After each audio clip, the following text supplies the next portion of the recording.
Hey team, today I'm going to show you how to loosen off that shoulder joint from a couple of different spots. That's going to free up our motion in the gym for all our push-pull work, or even if we're a big swimmer, making sure that we can get those really nice clean catches into the water. So we're going to start with the biggest muscle affecting our shoulder joint, which is our lats.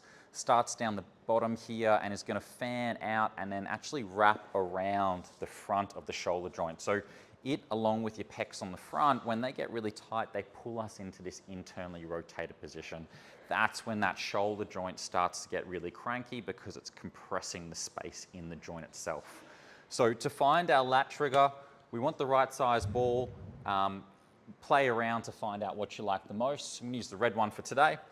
Start at your armpit crease, slightly below, and we're going to floss across that area, looking for any juicy spots in there. If you find something you like, hold on to it, wait for it to dissipate. In pain levels, maybe something like a 3 or 4 out of 5 down to a 1 or 2 in terms of intensity. And we can work our way down the ribs as well. So flossing across again, down lower into it, all the way down into that rib cage.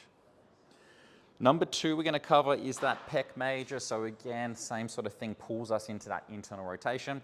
Anywhere on the front here, just in from that bony point that you got there, find your juicy point, into the wall, hold on to what you find, and then I like to throw some hand movements into it. So I'm going to work out to the side, overhead, come back down, and I'll even go out in front, come back down. Roll around, find yourself a new spot. Number 3, we're going to hit the upper traps, levator scap, up in this region here. So this time we're going to scrum into the wall, place the ball in, put your force this way, and search for that tightest point again. Once you've found it, we're going to add a gentle head turn just across the room. Going to give you a bit of an extra pull, and then we'll just work that through. Number 4, posterior cap. So on the back of the shoulder here, we've got some really tight ligamentous structures.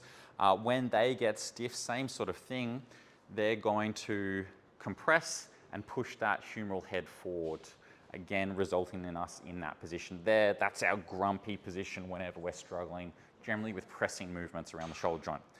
So, elbow tucked into the spine. Pop it on the side of that shoulder joint, and then we're just going to do some little circles. The more I lean in, obviously, the more pressure I'm going to put on that ball.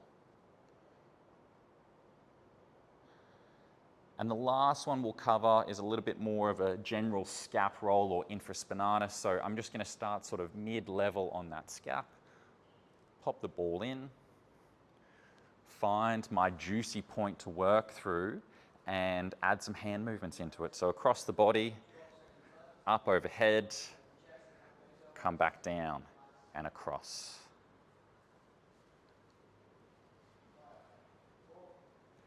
Now, if you find that some areas are tighter than others, focus on those areas more. If they're not too bad, just skim over the other ones. Okay, we only really want to loosen off the areas that are tight in our body.